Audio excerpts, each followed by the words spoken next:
The Queen's Jewish Link presents the Jewish Living Podcast, the show that examines the many facets of Orthodox Jewish life. Here's your host, Izzo Zwirin. Last week on this show, we discussed the fight for agunos. The truth is that, while certainly tragic, the total number of agunos is really just a tiny fraction of the number of people who get divorced. That's why we thought it would be a good idea to invite someone on who works to help divorcing couples get through their situation as smoothly and inexpensively as possible. I'm Betzalel Rothstein. I'm a mediator and divorce coach for Shalom Family Mediation. Betzalel and I will discuss just how divorce mediation works, how it can help transition people from married to single, and of course its implications for Judaism-specific issues.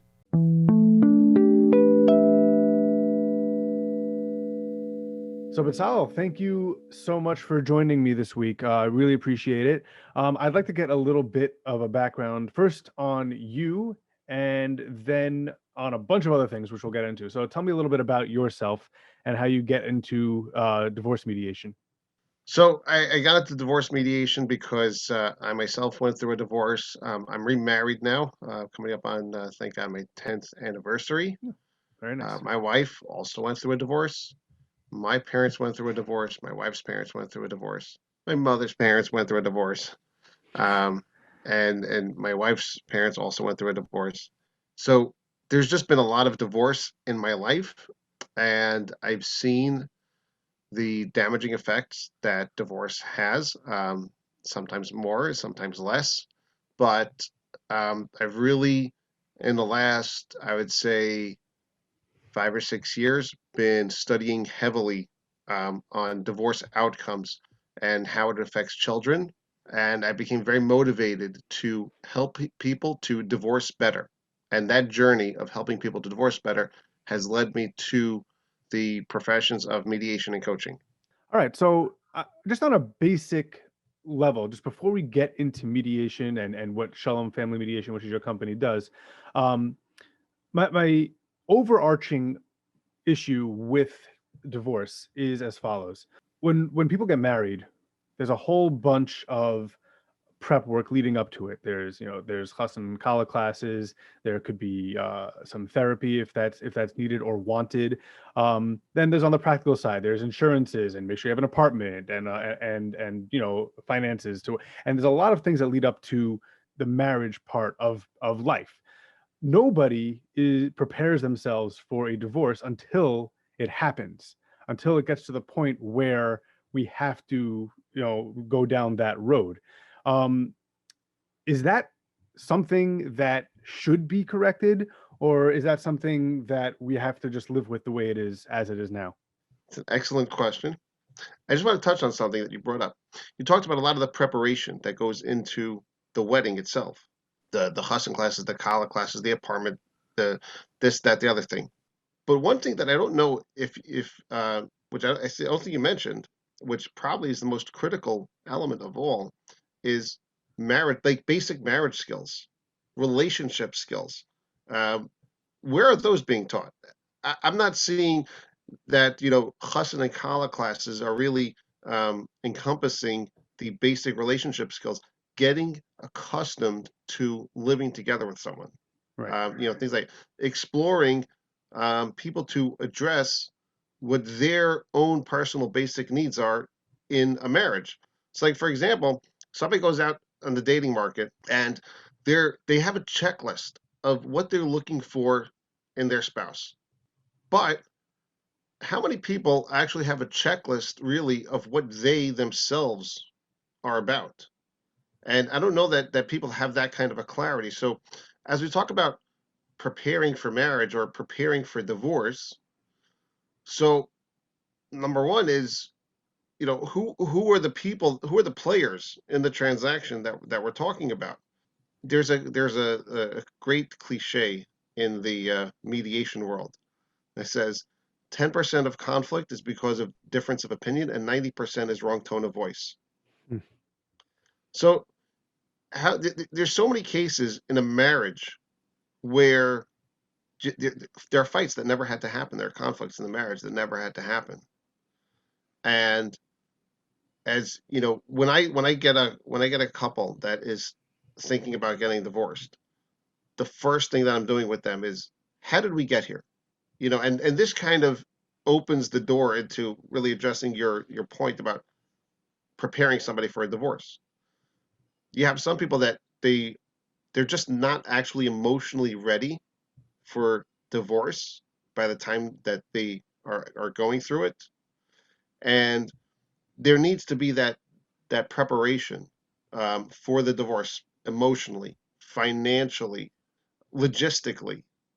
I heard some remarkable statistics about what happens with your average frum man after a divorce. There's a wonderful organization called Sister to Sister, and really provides excellent support for women that go through divorce. Um, there's not really a similar organization out there for men. There are a lot of men who get divorced and they kind of just fall through the cracks and they're left to fend for themselves. And they're just not ready to handle life on their own, so to speak. And so they end up just getting diverted by all kinds of distractions that end up having a negative impact on their life. Now, I will say that that is not something that is unique to a divorce community. I don't call it a community, but men's support groups that aren't as prominent as women's support. I belong to a workout group, and the vast majority, I think, me and there's one other guy on it, and then everybody else is women. It just seems that it's more of something that is attractive to females than to males, in my opinion, in my experience, even not just in a divorce setting, but in a lot of other settings as well. Yeah, I mean, I think it speaks to an overarching just paradigm that men in general are not as effective when it comes to asking for help as women are. Right. I mean, just think about when was the last time you asked for directions? I know that I don't ever ask for directions. Right. Sometimes I don't even want to use the GPS, especially if my wife's in the car. You know, but but the bottom line is that something that I learned through my own journey of divorce and remarriage was that it's really important to ask for help when you don't know the answer. It's really important to admit that you don't know the answer. In fact, listen, I would say that women would probably find it very attractive to see a man who's willing to ask for help. It shows humility. It shows a certain softness. I mean, even though the stereotype is that women want want macho, masculine type of men, but being comfortable in your own skin, to me, that is the strongest, highest level of masculinity that I can have. Doesn't Right. have to be. I don't have to be aggressive. That's not going to be very appealing. And similarly, let me just segue here. When it comes to a couple that's going through a divorce, it's really it is a time for people to be expressing understanding to each other rather than expressing aggression to each other. But what happens is that it's such an emotionally charged transaction. It's such an emotionally charged transition that very often people that are going through a divorce are making decisions based on emotion rather than decisions that are based on rational, logical reason, sensibility.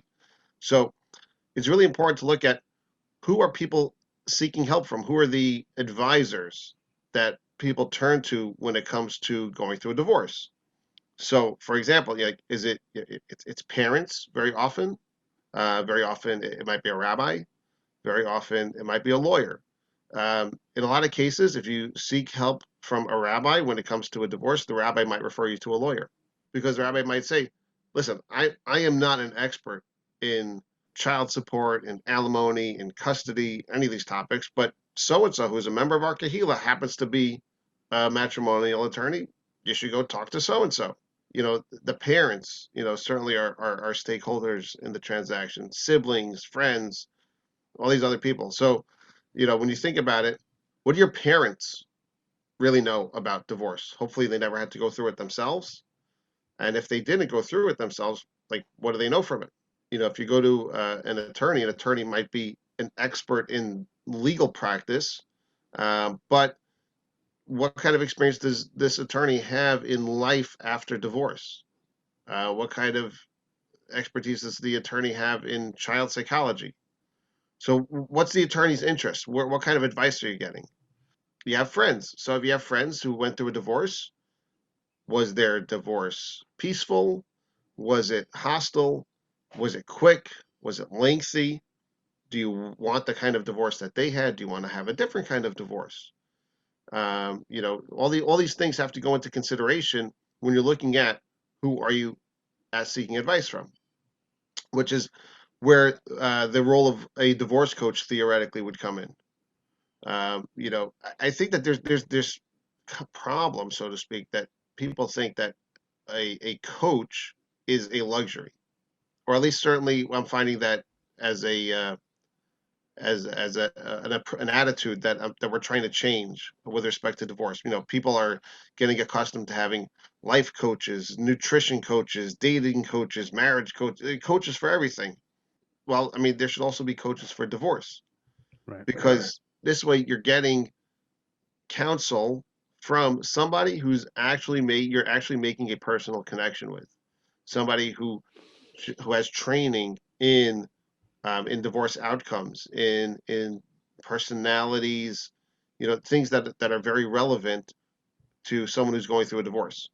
So that leads us to exactly what you do. So first of all, mediation. For those of us who have not, who have had the luxury of not going through a divorce, we're kind of in the dark about this. So what is mediation?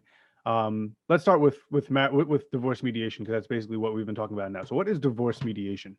I tell my clients that one of the things that I love about my job as a mediator is that I don't have the burden of making decisions about who's telling the truth, who's not telling the truth, what's in the kid's best interest, what's not in the kid's best interest. The mediator is not a judge. The mediator, as I see it, based on my own personal training, and there's different schools of thought in the practice of mediation, as with any other profession. I see myself as a referee or as a facilitator of dialogue between a husband and a wife that are looking to dissolve their marriage. I don't know their kids, I don't know them, but I do know divorce. I do understand people, and I understand negotiation skills.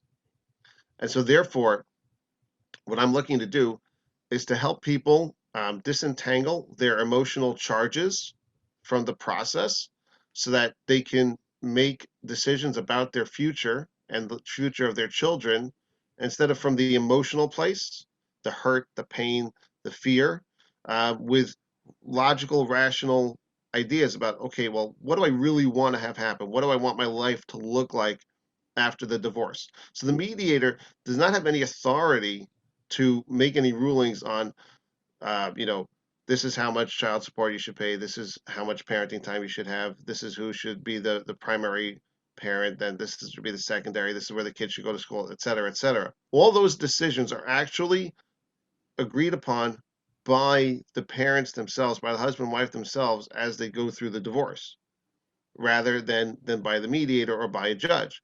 And that's one of the beauties of mediation. I tell people, I said, do you want to be empowered to make these decisions about your future and the future of your children, or do you want those decisions to be made by the people in the black robes? And when it's framed in such a way, very often you'll see somebody will take a deep breath, and they'll think less about dragging their soon-to-be ex-spouse through the mud, and more about things that really, really matter to them. Now, is the goal of mediation to avoid the court process? Is the goal of mediation to make it as amicable as possible? What is the actual goal of it? All of the above. All of the above. And I'm assuming that your fees are going to be lower than a lawyer's fees. So the more time they spend with you, maybe the less time they spend with the lawyers. 100%. That's also accurate, right? Yes. And as well, I would also, very often, I encourage my clients to get themselves a divorce coach. Also, keep in mind, as a mediator, I don't represent either party. Right. So they're coming into me, and my fee could be whatever it's going to be, and then they can choose to share it based on other factors. I mean, in fact, who's going to pay for the mediation might be something that we mediate about. But especially now, where so much of court is done remotely, the courts are really, really badly backed up. You could spend, a year, more than what you would have to if you're going through the court process to get divorced. And then again, generally speaking, an attorney is probably looking for, a $10,000 retainer for a divorce. So that's two litigants, the husband and the wife, that have to come up with $10,000 retainers, and that's if you get it done within that first $10,000, which is often not in fact the case. Right. A divorce that is done by way of mediation, in some instances, might cost a total of only $5,000, as opposed to the tens upon tens and sometimes hundreds of thousands of dollars that people deal with. In fact, I have a good friend of mine who unfortunately is in a very, very sad situation. His divorce has been in the courts for more than 6 years now. Wow. He himself has spent close to $1 million on the divorce. That's $1 million that is not going to help pay for his kids' weddings. It's $1 million that is not going to help send his kids to college. It's $1 million that he's not going to have to set his kids up once they are getting married. You frame things in the right context. I mean, like, how could we be so callous as to sacrifice the future of our children because we're angry at our soon-to-be ex-spouse? So because you brought up children, I want to go. So we were talking earlier about preparedness. So in order to prepare for this, I spoke to a bunch of friends who have gone through these and points that they thought would be important to bring up on these topics. Now they gave me their specifics, but I'm not going to go through specifics. I'm going to do more generalizations. So let's start with children because we're there. So one question that actually was across the board, like everybody all of my friends who had gone through a divorce with children asked about parenting time versus custody. What's the difference and how does that play a role in terms of mediation, unless that's something that's more of a court thing? Depending on what state you live in, there are different laws that apply to parenting time and custody. So, for example, in New York, the courts retain the highest level of authority when it comes to ruling on issues of custody and parenting time. So what happens is, let's say I sit with a family for, let's just say 6 weeks. Do 6 weeks of mediation. We hammer out all the stipulations. We get agreement on everything. We're going to draft a document called a Memorandum of Understanding. That document will then be redrafted by an attorney into proper legalese, because being that I'm not an attorney, I don't know all the proper lingo that goes into drafting a final divorce agreement. So that document, once it's been drafted by the lawyer, it'll be executed by the parties and it'll be filed with the court, and that makes it enforceable. Now the court is going to review this document to make sure that there are no for example, like constitutional types of violations in it, like that there's parenting time for both parties, that there's child support if it falls into the guidelines, that there's spousal maintenance if it falls into the guidelines. So there's certain rules that I have to follow when it comes to custody and parenting time. Otherwise, the court might void the agreement. And those are different in every state, correct? What's that? And those are different depending on the state. Those are different in every state, yeah. So when it comes to custody is really talking about decision making. Like where the kids go to school. God forbid if there are any medical procedures that have to get done, or therapy if needed. Just like the important decisions that influence the child's life, that falls into custody. So you most often you have parents that share custody of their children, which means that they each have equal decision-making power in their children. Parenting time is just basically how much time the kids spend with each parent. Right. And so, there are a lot of different factors that go into that. Work schedules might be one. How far apart the parents might live from each other post-divorce is another. And, just general attitude. How do you feel about being a single parent? That's also another factor that will influence the decision about parenting time. Do you ever bring the children in to talk to them about things, or is that not part of your purview? I haven't done it to this point, and no, you know what? I'll tell you like this. I would never do it. I would never ever do it. And the reason is that if I'm bringing in the kids to talk to them, it's because I'm trying to formulate an opinion about about conflicting stories that I'm hearing from the two parties. And that's really not my role. I'm neutral. Right. I'm entirely neutral in the process. Any mediator has to maintain complete neutrality. I obviously, if I feel that any party is compromising, threatening, jeopardizing the process in any way, shape, or form, I will convey that. But for example, if a husband and wife want to write into their agreement, just like if the sky is yellow, if that's what they agree on, fine. Like I'm not party to their divorce. So if they want to, have a particular, parenting timeshare, if they want to have particular financial obligations, they want to send their kids.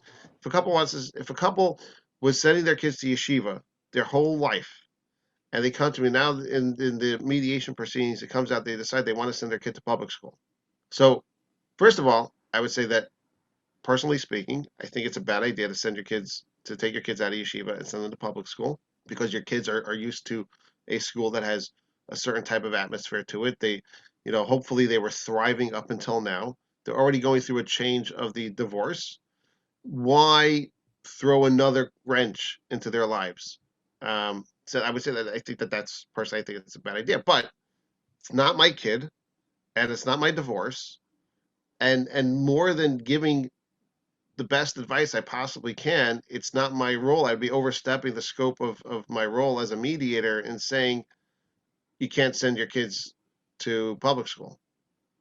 If there's a dispute over public school versus yeshiva that comes up in the proceedings, again, I will state my opinion, but I'm not going to take anybody's side, regardless of whether or not I think it's right or wrong, because at the end of the day, it's not my kid and it's not my divorce.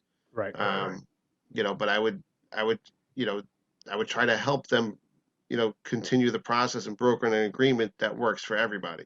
So we can spend, years talking about how to deal with children in terms of a divorce. But I do want to move on to some other issues. Sure. Another popular topic that was brought up amongst people was returning items. How that process, what items are to be returned, what items are not to be returned. Now, obviously, every divorce is different, but from the mediator's perspective, how do you go about mediating between returning items? Again, there's really no specific formula for that. Just legally speaking, there are certain items that are subject to equitable distribution, which means that it would get divided up, if the marriage were to come to an end. So, like for example, heirlooms revert back to the original ownership.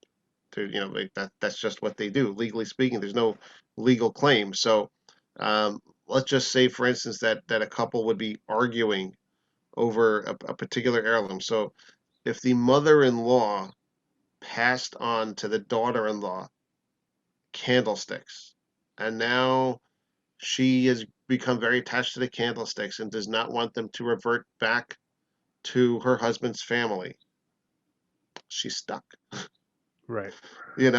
That's just it. It wasn't necessarily gifted to her. It's a family heirloom that was given on loan, so to speak, for the duration of the marriage.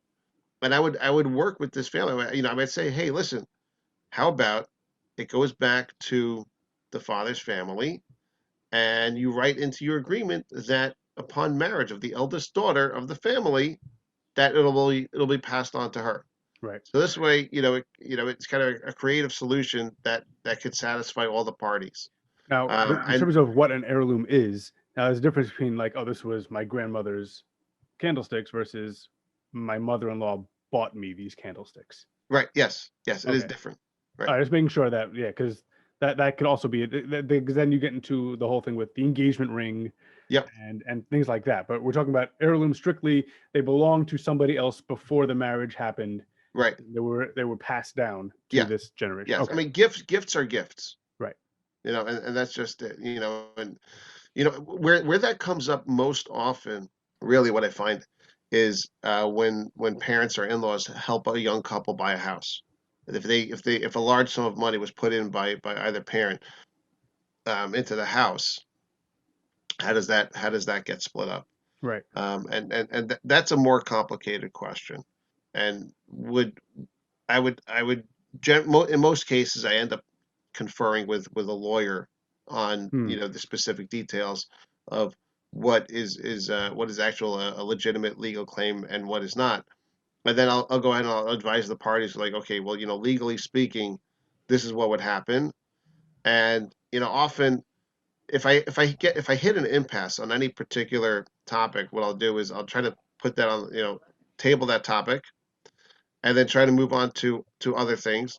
And this way I can come back to the couple and say, listen, we've already invested X number of hours and X number of dollars in the mediation process. We have agreement on everything except for these handful of stipulations. You know, it's really let's try to nail this down rather than, have everything fall by the wayside. Because that's the thing about mediation. It's not the mediation process itself is not actually legally binding on the parties until they take the final document and file it with the court.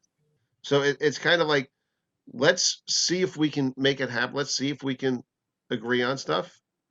And if we can't, we could still always go to court and take go to the mat over stuff. But at least try to do it this way. Spare yourself the fighting. So I want to get into, this is the Jewish Living Podcast, and I want to get into some of the more, Jewish specific issues. But right before I do that, Shalom Family Mediation, which is your company, you're dealing primarily, exclusively with the Jewish community, with the Orthodox Jewish community. Who are you? What is your clientele? So my marketing is specifically focused on the Orthodox Jewish community, simply because personally speaking, I have the most experience with Orthodox Jewish divorces. Right. That being said, it doesn't mean that I would, I actually I do have non-Jewish clients as well, Right. and I don't turn away anybody's business.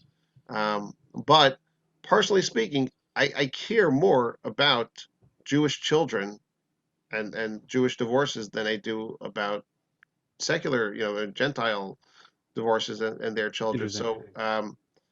So, again, I got into this field more because of my own connection with it and my own passion for it than really for anything else. So I just want to ask a little bit more about that. The importance of finding a mediator and maybe by extension, other people to help out with this, whether it be a lawyer, a therapist, that understand the Orthodox mindset. And I'll come at it from this way. You said you have non-Jewish clients, and you find yourself to be a little bit more detached from that world. Would you imagine that a Jewish client working with a non-Jewish mediator might have that same experience? So, I mean, listen, I hear from, and you're probably in your research, you've probably also heard, from people that have gone through divorces through the secular court system, and the judges, they don't understand kashrus, they don't understand hashkafa, they don't understand yeshiva, they don't understand yeshiva tuition. So if you go to a judge or a Gentile mediator and you start bringing up topics like yeshiva tuition in the non-frum world, yeshiva or private school of any sort, that's for rich people. That's a luxury. It's not a floor item. Whereas in the Orthodox world, it's a floor item. Right. So a non-Jewish mediator might give somebody an easy out if they say, "I don't want to pay yeshiva tuition." Like that's it. Let's just say, look. Bottom line is, what happens a lot of times, people get divorced. They don't stay within the same hashkafic paradigm after the divorce. You might have, either the mother or the father. Either one might go a little bit more to the right, might go a little bit more to the left. And that actually happened, in the case of my divorce, that's what happened. Mm. Um, you know, one of us went a little bit more to the right, the other one went a little bit more to the left. I'm not going to say who did what, but that's what happened. So, like the hashkafa, the home with the hashkafa that my children grew up with before their parents got divorced, that just does not exist anymore. Right. And and so sometimes the hashkafa of the family post divorce becomes a touchy subject in the mediation process. Oh, this one's gonna have a TV, and we never had a TV before. This one's not gonna have a TV, and we always had a TV. This one's gonna eat from this kind of hashgacha. This one's not gonna eat. All these things are topics that come up, and these are topics that are important to parents and important to children. So you want to talk to somebody who has a sensitivity to these topics. So I'll throw out two different topics, and you can take a stab at either one of them or none of them, whatever you want. So two topics: one, Shabbos and Yontif. Number two, Simchas. Okay. So Shabbos and Yontif. So this is not something that's specific to Orthodox Jews, because other religions and nationalities have their holidays. We just happen to have a lot of them. Yes. And there's restrictions on, like, it's hard, like with a secular holiday, you can do morning at this person's house if they live close enough, and after and evenings this person's house. We don't have the luxury of traveling unless they're in literally the same neighborhood, which is what happens, but it's not common. So how does mediation help with Shabbos and Yontif, and especially Shabbos comes around once a week? Right. And Simchas, in terms of spending, in terms of sometimes the kid would end up having two bar mitzvah celebrations. Right. I don't think two weddings is a possibility, but Sheva Brachos is an issue. So how does mediation help with those types of things? So very simple. Mediation helps on all of the above, because mediation largely reduces hostility and conflict throughout the process of divorce, and really grooms the parties to be able to co-parent much more effectively than they would have been able to had they not gone through mediation. Right? So what happens is, let's say they would go to court and not go through mediation. Then the lawyers become the super advocate for each party, and they're going to say the worst possible things about the other parent in court, because they want to make the other party look bad. They're saying the best possible things about their own clients. That's just what lawyers do in any field of practice. They make their client look really good. They make the other party look really bad because they want their client to win. Now, if the two parents were throwing daggers at each other all throughout the litigation process, there's still going to be open wounds by the time everything is over. So even if they come out with an agreement on how to share Shabbos and Yontif, and how to, in the future deal with Simchas, there's still going to be a lot of bad blood. Mediation, by methodology, it really reduces a lot of that bad blood from the beginning, and encourages co-parenting and cooperation from the very beginning. So the parents are going to make their own decisions about how they want to share Shabbos and how they want to share Yom Tovim. I think that the Jews have it better than the Gentiles when it comes to holidays, because like Sukkot and Pesach, we have first days and we have a second days.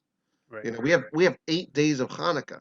So parents that really have the best interests of their children in mind will come up with reasonable ways of sharing all of these chagim. So first days here, second days there. Let's say one of them says that they want to go away. So very often what will happen is that there'll be a clause that says this is the standard. If everybody's staying home, then we split it this way. But if either side has the opportunity to travel abroad or to travel out of state, then they agree within reason to let the kids go with the parent who's traveling. Okay, and Simchas. And so again, nobody, there's no reason why a child should ever have to have two bar mitzvahs, or have, two graduation parties. People who really want to do right by their kids should figure out a way to sit in the room all together. So again, by proactively addressing the ill will that often is the outcome of fierce matrimonial litigation, there never becomes an issue of how to deal with the simchas.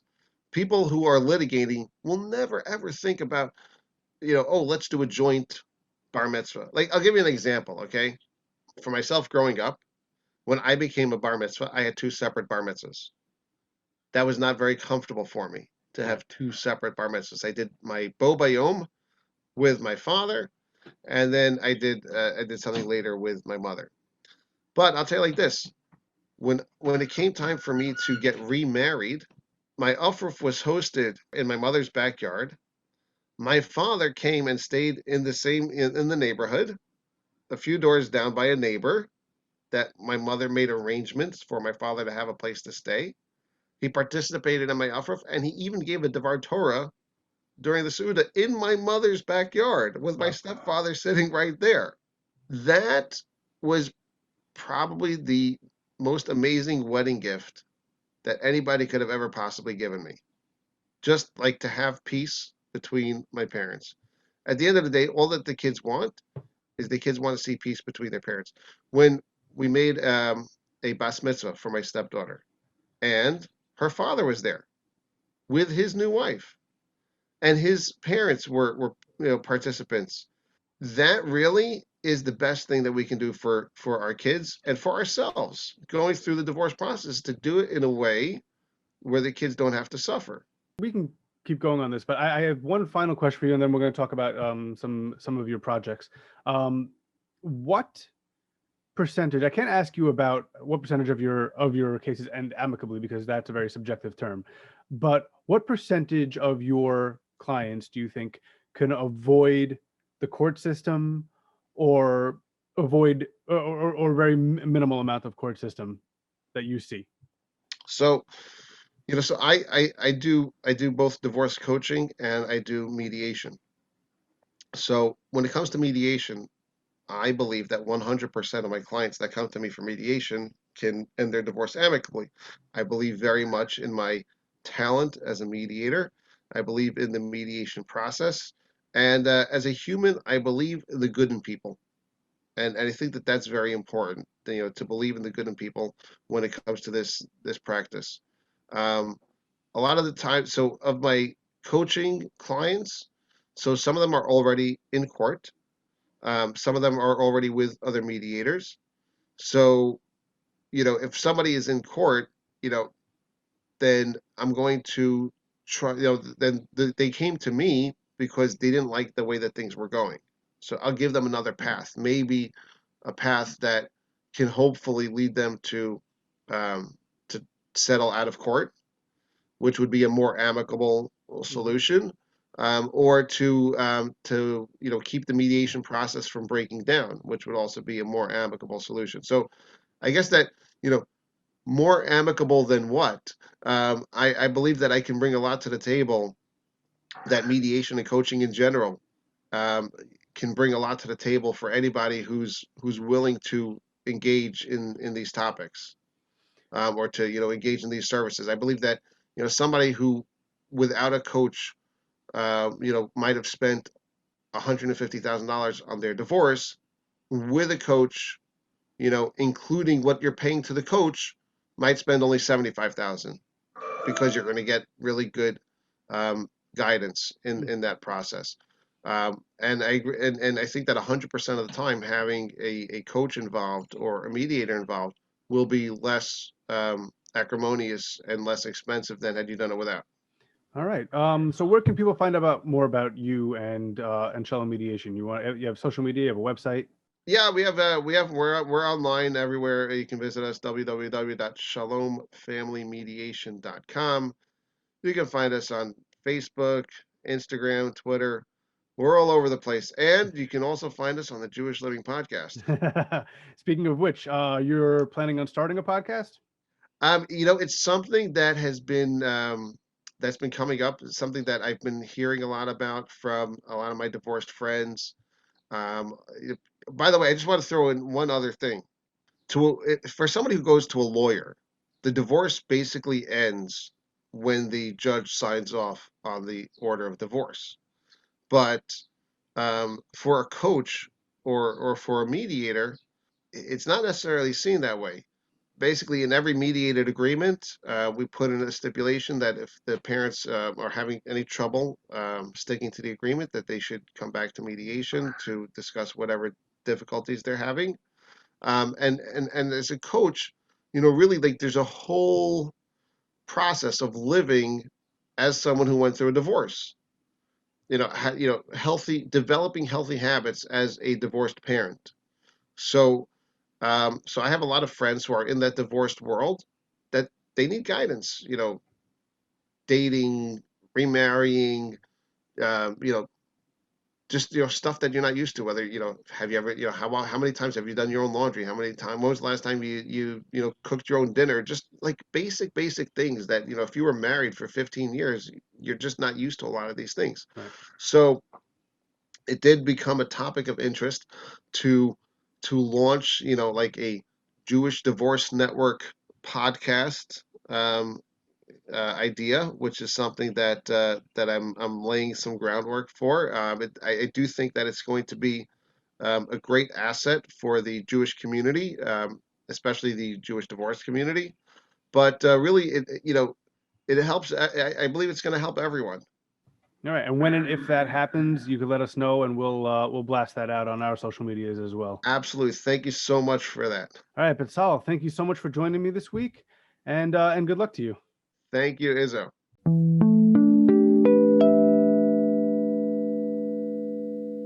My thanks to Betzalel Rothstein for joining us this week. We don't like thinking about catastrophic events. Often we don't have the wherewithal to avoid the thought of, that'll never happen to me, but bad things do happen, and yes, they can happen to anyone.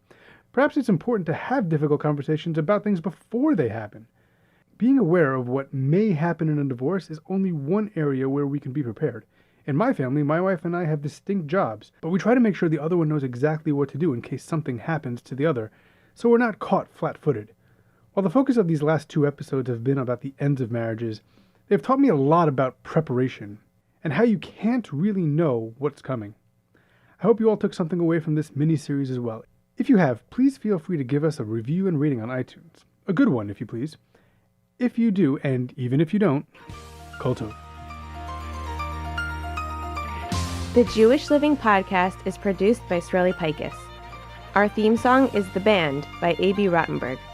Follow us on Facebook at The Jewish Living Podcast and on Twitter and Instagram at Jewish_living. You can also email the show at jewishlivingpodcast@gmail.com. The Jewish Living Podcast is recorded in conjunction with the Queen's Jewish Link.